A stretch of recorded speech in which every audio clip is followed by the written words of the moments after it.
Welcome to Wish I Had Known, the show where hindsight meets insight. Host Jody Lamb has worn many hats in the world of finance, from navigating the intricacies of financial planning to unraveling the mysteries of insurance claims and diving deep into the realm of structured settlements. Each episode explores the topics that make you say, if only I had known this sooner. Join the conversation as we uncover the insights that can make all the difference. This is Wish I Had Known, because knowledge is power and hindsight is 20/20.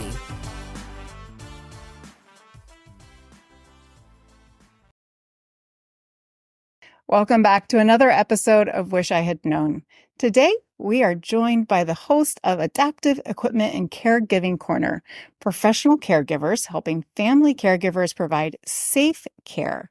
Today, we've got Cindy and Christina Hardin-Weiss. Cindy, a physical therapist, and Christina, a speech therapist, to share their information and their Wish I Had Known details so you can help others either in your profession, your friends, your family, anyone who might be in a situation where they're providing caregiving to family members and or loved ones. Welcome to the show, Cindy and Christina. Thanks, Jody. Thanks for having us. We appreciate it. Yes, absolutely. This is such a great, we're so happy that we get to be on here because, well, like we were saying earlier, we hear that I wish I would have known. We hear it a lot from a lot of our viewers and stuff. So we appreciate the opportunity to kind of get to address that. So thank you. Well, I love it. You guys are internet sensations. I mean, I know what the challenge is talking about structured settlements is. In my world, it's not really super fun and exciting. So when you talk about like helping elderly or helping people in recovery, sometimes that can kind of be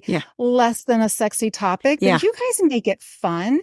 You make it relatable, and you guys are interesting to watch, and I love to be able to have this opportunity to have you on the show because I think you really do have a lot of important information to share, not only to those in the claims, in the legal, in the financial world, but everybody. Right. Everyone's going to be touched at some point, whether in our own needs or those for our family or those we love, for ongoing caregiving services. Absolutely. So let's pause, stop. Let's take a moment to talk about you. Tell us about yourself and the work that you do and what passion, what brought you into the work that brings us here today. You will start, Cindy? Yeah, we are, like you said, Adaptive Equipment and Caregiving Corner. I'm a physical therapist. I have been practicing for about 30 years. The majority of my time has been spent in home health.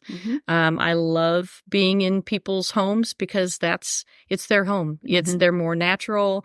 You really get to know them. It's their territory. That's exactly right. And speaking of home, that's one of our big missions is people want to age in place. People love to be at home. So that's part of our mission is to try to keep them there as long as we can. And keep them safe. And I'm Christina. I'm a speech therapist. I've been a speech therapist for probably maybe about 25 years. The majority of my career has been in long-term care. I work with people that have swallowing difficulties. People, when they hear speech therapist, they always think speech, right? And I always get the people go, oh yeah, I had a speech therapist when I was in school. I couldn't say my S's or my L's or my R's. Right. And so when I go in and introduce myself, most of the time it's to an adult, right, in a long-term care facility. And they're like, honey, I don't have any problems talking whatsoever. So with speech therapy, we address more than just speech and language. We also address people that have difficulty swallowing. Maybe they had a stroke and they have difficulty swallowing. We have to help with that. Or people with dementia. I love working with people with dementia, Jody. It is one of my favorite things. And so I spent a lot of time working with my patients in the memory care units. So, so that's what I do. And then, so Cindy and I actually started Adaptive Equipment and Caregiving Corner in 2015. We were both in home health at the time, and we would go into people's homes, and you get those same questions over and over again, the frequently asked questions, right? So we thought, wouldn't it be interesting if we just made some quick little videos that we'd answer those frequently asked questions to show people how to use a piece of adaptive equipment or some kind of technique.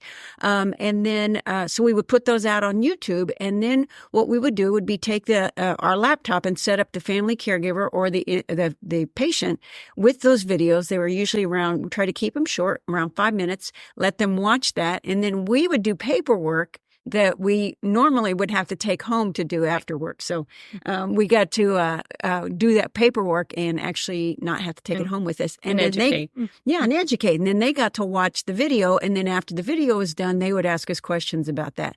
And then we got an opportunity to leave that video behind because it was on YouTube, right? So they could watch it as much or as little as they wanted. So, and then we could come back and answer questions about it. In 2018, we started getting some traction with our videos.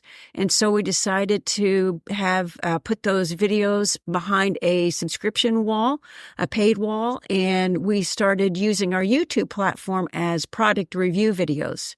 Because the other thing we found out going into people's homes and working with the family caregivers is that we knew that there were products or pieces of equipment that would help their caregiving journey, help make it last longer, because caregiving is hard on a body. Mm-hmm. And if there's the right tool or a tool that we could recommend for them that would help make that caregiving journey last longer, then that's what we were all about. So now our YouTube channel kind of turned into more of those product review videos so that, people could go in. I mean, you could buy any of this stuff online, but just because you buy it and you can't have access to it doesn't mean you know how to use it safely, right? Some of these pieces of equipment you could actually injure yourself if you're not using it safely. So that's kind of what we did, and now we're on several different social media platforms, and so that's kind of what we do. Yeah, we're on YouTube and LinkedIn and Facebook, and we're even on TikTok, Jody. 2 old ladies on TikTok. Right. You guys were trendsetters long before this was popular. Hats off to you. Here I am just now showing up on video. You're nearly 10 years into this and reaching audiences with evergreen content. You're working smarter, not harder. Like, not only is this just good business practice, but you actually are providing information for people for years to come to be able to, to live lives, of a little bit more independence and dignity. And, they might always have that resource to go back to. I will share that I had a family member who was a quadriplegic. Mm-hmm. We would always have reference of different new gadgets and things and stuff. And it comes in a box, you're like, now what? What do I do with this? And so to have that resource of is this a good product? Right. Does it work? How do I use it? That's a really great resource to be able to share for injured parties. Yeah. And in my world, injured parties are who I work with. Probably maybe on the at some point we might have overlap. You deal with aging and that sort of thing. But for traumatic brain injuries, I could see them needing the physical therapy or recovery from physical injury, for speech therapy and the physical for different components of different types of injuries. And they might see you on the front end or even on the long end, long after their case settles. So, whether we're dealing with a claim or whether we're dealing with just helping our parents or someone that we love, this is a lot of great information that you're sharing. So what are resources that caregivers should know about? Can you kind of just insight or some experience, information based on your experience? Yeah, absolutely. So, we usually have 3 resources that we always want to point out to people, the availability. We actually have them listed on our website, on our resource page, just because they're just good for our population to know. The first one what we have on there is my goodness, my brain is is going away. But assistive technology. Yes, we actually work for the assistive technology program in Illinois. Every state has one, and they have to have a few different programs available for the residents of their state. So one of them has to be a demonstration center where people can go and see different types of equipment. They also have to have a loan program where they can loan out equipment so that people can maybe try it before they buy it, especially the expensive types of equipment.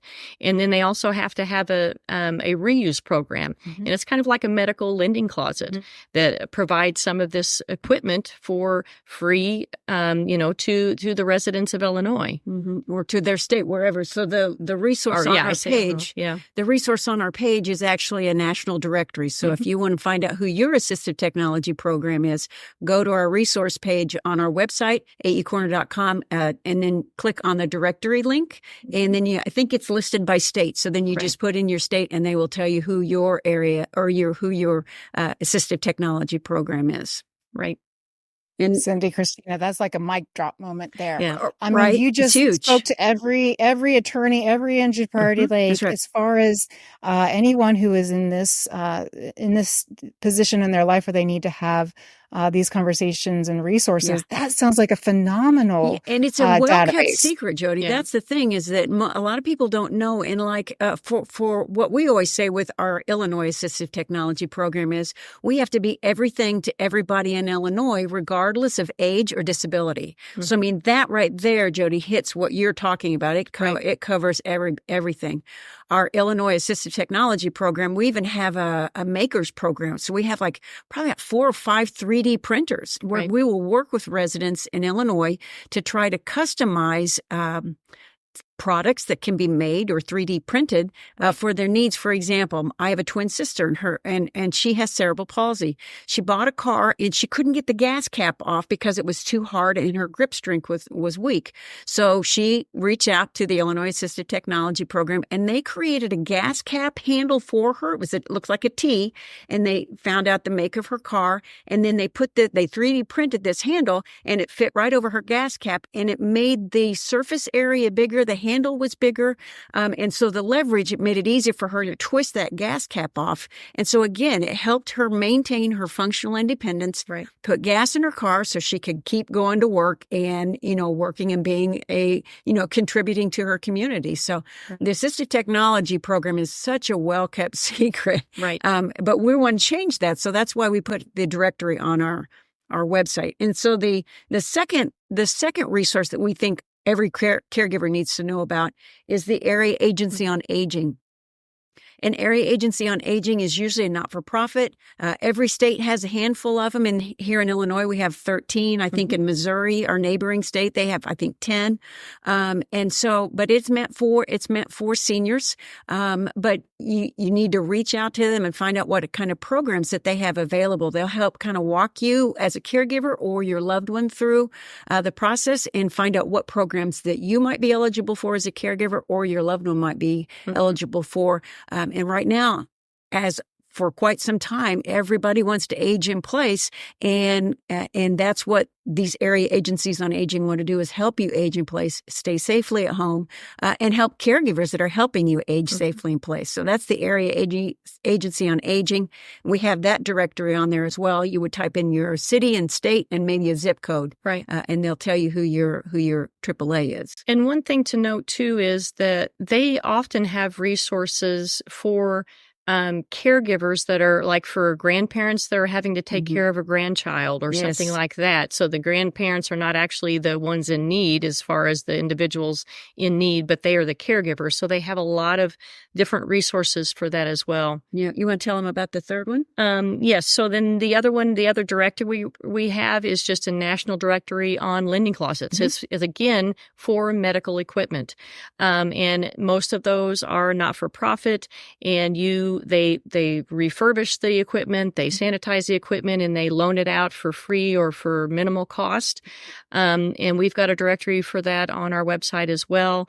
That, again, is a good place to find those things that aren't covered by insurance, or those bigger items that you may need to try out before you would purchase something like that. Try it before you buy it. That's exactly right. See if it fits in with you. See if it fits in with your lifestyle, right? Right. Because maybe it doesn't fit in with your lifestyle, and then you can just return it if it doesn't. So those are really great resources that, I think, caregivers need to know about, Right. And know that, maybe keep it in the back of your mind. And then if there's something that you need, go and check that resource and get involved with those organizations. Wow. Yeah. Okay. Great information. We're going to put all links into the comments and maybe a QR code so that we can get everybody accessibility to that information. You said that low cost or no cost, do these programs work with health insurance or Medicare, Medicaid, or are these outside of those programs? Yeah, they're usually outside of the programs, Jody. For example, the lending closet, it's such a win-win situation when it comes to the lending closets, because people, let's say, everybody's got a walker or a cane or some crutches tucked back in the closet that maybe they had an injury and they don't use them anymore. The lending closet's a great place to donate those, so you can, get some more space back in your home. But also it keeps it out of the landfill. Yeah. So instead of throwing it away and keeping it, and you could keep it out of the landfill, then even if it doesn't work, what the lending closet will do is they will recycle it, keep it out of the landfill, and then that money that they get, they put back into their not-for-profit. So, it's just such a win-win situation when it comes to the lending closets, or any of these programs that have refurbished equipment. It's just, even if you don't need it, if you know somebody that's got a piece of equipment, donate it to them to your local lending closet. Right. It's just a great situation to be in. Lots of times those lending closets will have equipment drives. I know the one in St. Louis that Cindy and I work with, they have an equipment drive twice a year.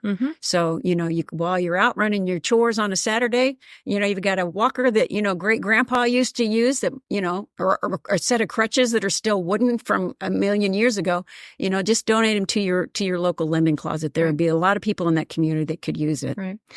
Jody, too, with the lending closets, the thing that I really like about it is, in therapy, you have somebody come home, they have to have a wheelchair, but your goal is to get them up and get them walking with a walker, and that's the next step. But a lot of times the insurance will only pay for one of those items. So they may only pay for a wheelchair, and it's crazy. I can tell you. I won't get on my soapbox over that. But a lending closet is a great place to go then for that other piece. And I always tell my clients, I'm like, if you can get the bigger piece, you have to kind of balance that, because if you have a copay on the bigger piece, you may want to try to get that from the lending closet. It depends on what your copay is going to be. But you can really use that lending closet to supplement some of the items that you may need to try. Yeah, and some of the pieces that they have, if it's a bigger lending closet, Jody, they have like hospital beds and lift chairs and stuff like that. So we're not talking just about a wheelchair or a walker or a cane. We're talking about some pretty big pieces of durable medical equipment. And not everything's going to be covered by Medicare or Medicaid. So that out-of-pocket expense is huge to people, whether they have settled a case and they're trying to maximize their settlement dollars, or they're just aging and trying to help their parents or a loved one be able to be comfortable in their home so that they can, live their final days or their years in dignity and have that resource available. I absolutely have never heard of this. And I think that this is extremely this is extremely valuable information for everybody, because at some point in time, we're going to have these conversations. Yes, absolutely. Yes, absolutely. Whether it's, with, especially like now with the sandwich generation, you have young children that you're raising, and then you have aging parents that you're caring for, that gets expensive. Caregiving alone is expensive, but having, being a caregiver to young adults and then to young children and then to aging adults, that's really going to, wear on a person's pocketbook, so we hear that all the time, and we're just glad that we can get that resource out there to people to know that it's out there, that it's a thing. You could also check with maybe a veterans of the VFW, check with some kind of fraternal organization in your community, check with, lots of times like a hospice company. We know lots of families that whenever their loved one passes away, they don't know what to do with the equipment. Then, you could check with the hospice. Maybe the hospice has a lending closet, kind of an informal lending closet. So, yeah, it's lots of resources. Lots of resources out there. Yeah, and reach out to us. You don't have to do this alone. There's so many people in this industry that are just want to help. Right. Don't do it alone. Reach out to people. People want to help. Okay, this is a great opportunity. How do we find you, Cindy and Christina? Go ahead. You can find us at aecorner.com. We have a contact page on there. I think our phone number's on there too. Yeah. Our business phone number. Call us if you want us. Yeah. You can email us. There is so much stuff as far as equipment out there, and there's so many things that can be helpful. A lot of times we get people that reach out and say, well, I've got this situation. Is there something out here that could help us? We don't know everything. We just the tip of the iceberg. Yeah. But we do a lot of research into things and to see what's out there. We're kind of like kids in a candy shop with all of the equipment. I love, that's one of my most favorite things, secondary to the education. But one thing when we're talking about all of this equipment and one of the biggest things that we always educate on is, our business has kind of been compared to, needing a roofer. You don't go searching for a roofer until you have a leak in your house. And it's kind of like what people do, for healthcare sometimes. We are constantly preaching about being proactive, especially with aging. Especially with, in some of the cases with settlements, if there has been an injury and you know that you're bringing your loved one home, let's be proactive. Let's not get them there and then decide, oh no, the toilet is too low for me to get them off of, or, they don't have a comfortable chair to sit in because I can't get them up. We're really advocates of being proactive, especially with home safety and making, especially those top areas like the toilet, like the comfy chair, like the bed, making those accessible for your loved ones when they get home. Just make that transition back to home from a nursing home or a healthcare facility back to home. Make that transition more successful by checking the toilet height, checking the bed height, checking their comfy chair height, because there has to be nothing worse than getting on the toilet and you can't get off of it. Right. And now you're tired and you want to get in bed and you can't get into bed because it's so tall. You got a pole vault to get into it. Right. So checking at least those 3 areas, we are huge proponents of at least check those 3 areas, if not checking the whole house for safety before you bring your loved one home from a healthcare facility.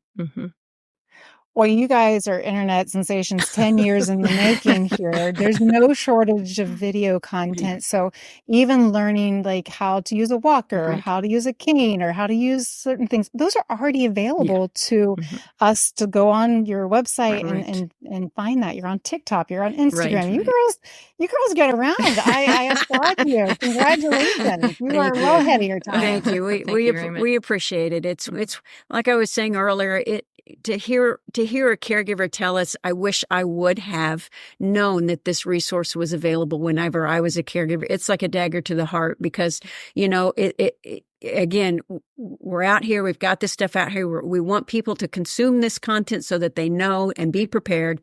And, so help us spread the word. Go to aecorner.com, find the videos. And if it's not something that you need, go to our YouTube channel and share any of the videos. Right. I'm sure you know somebody that might need, something, or at least some kind of a tip or a trick that we've gone through in a video. So, Absolutely. Off the top of my head, I know a couple people that I'm already going to be starting to send stuff to. Excellent. You girls, it was amazing. Thank you so much for joining us here today. We've shared how to find you. Do you have any parting comments or thoughts that you'd like to share the audience member with? I always share with mine, if you are a caregiver and you are caring for a loved one, make sure that you are letting them participate. in their care as much as they can, Yeah. because it's going to benefit them as far as dignity and independence.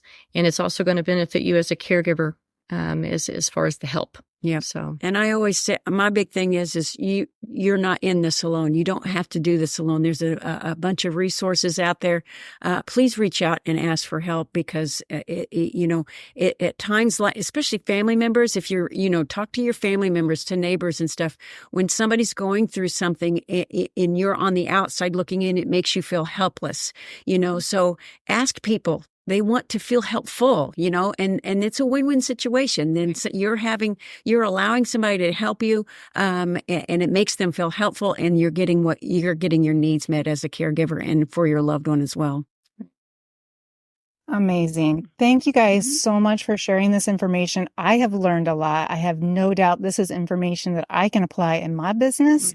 And certainly I think a lot of people can relate to this as well. So we look forward to catching you on your social platforms. Excellent. And appreciate you joining us for another episode of Wish I Had Known.